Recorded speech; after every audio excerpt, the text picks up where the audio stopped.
Bismillahirrahmanirrahim. Assalamualaikum warahmatullahi wabarakatuh.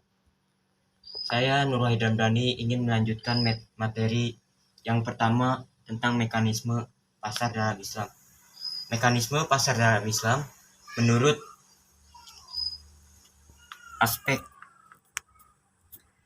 aspek sosiologis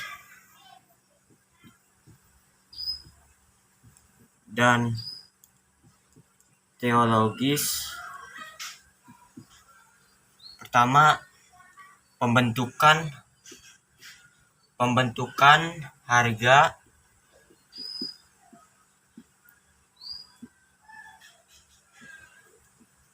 sangat dipengaruhi oleh permintaan dan penawaran.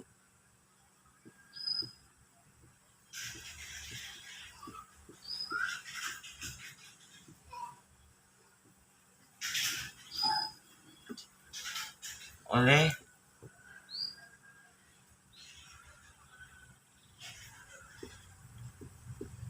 permintaan dan penawaran. Yang kedua,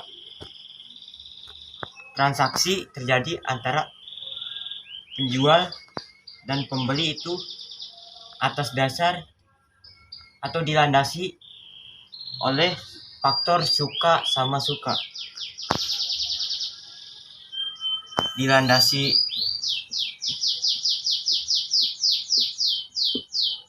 oleh suka sama suka. Yang ketiga,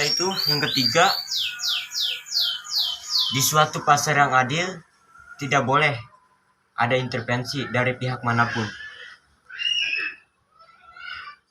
Intinya menurut saya tidak boleh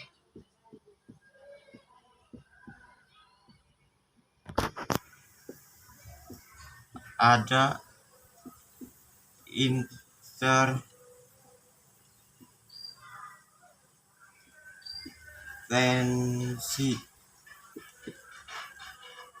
dari pihak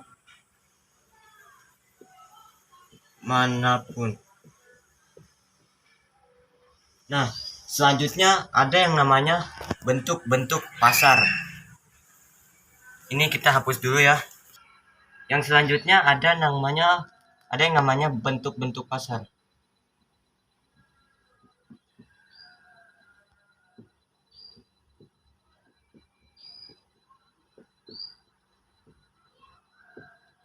Nah, bentuk pasar menurut fisiknya ada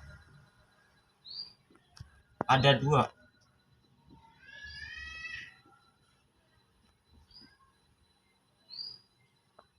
Dibagi dua. Yang pertama itu ada yang namanya pasar konkret.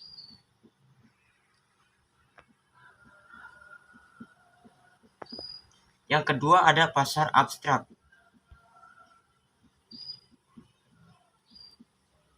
Nah, yang pasar konkret ini adalah transaksi antara penjual dan pembeli bertemu secara langsung dalam kesepakatan bersama untuk menawarkan barang dan pembelian barang secara nyata. Sedangkan pasar abstrak ada penjual dan pembeli tidak bertemu secara langsung dan barang yang diperjualbelikan tidak tersedia secara langsung. Nah, pasar menurut pelayanannya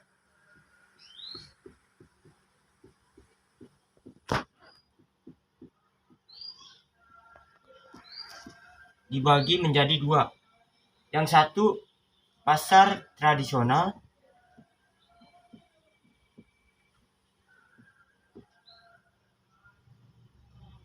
yang kedua ada yang namanya pasar modern.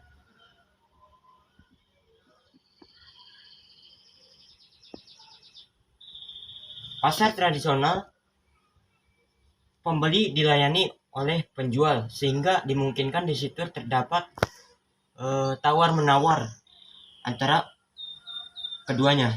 Sedangkan pasar modern dilayani secara mandiri atau dilayani oleh pramuniaga. Nah, yang selanjutnya menurut waktu terjadinya.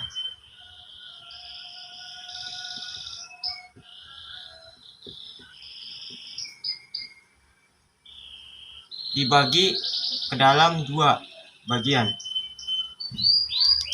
Yang pertama ada yang namanya pasar harian.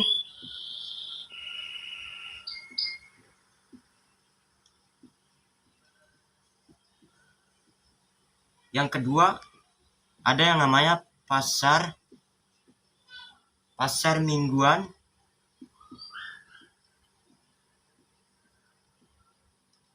Yang ketiga ada yang namanya pasar bulanan. Dan yang terakhir ada yang namanya pasar tahunan. Nah, pasar harian ini merupakan pasar yang penyelenggaraannya setiap hari. Sedangkan pasar mingguan, pasar yang penyelenggaranya seminggu sekali. Pasar bulanan, pasar yang penyelenggaraannya sebulan satu kali. Sedangkan pasar tahunan itu pasar yang penyelenggaranya setahun. Nah, yang terakhir itu ada yang namanya barang yang diperjualbelikan.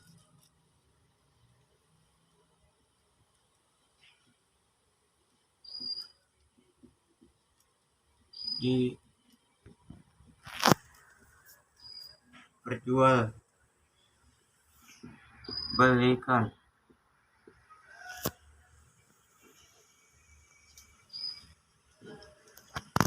Yang pertama itu ada yang namanya pasar barang konsumsi.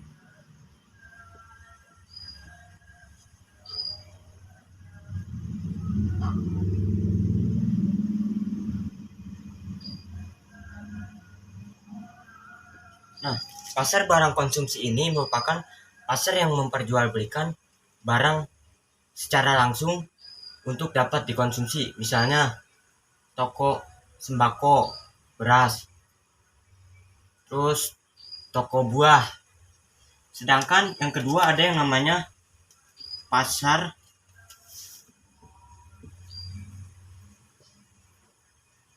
barang produksi.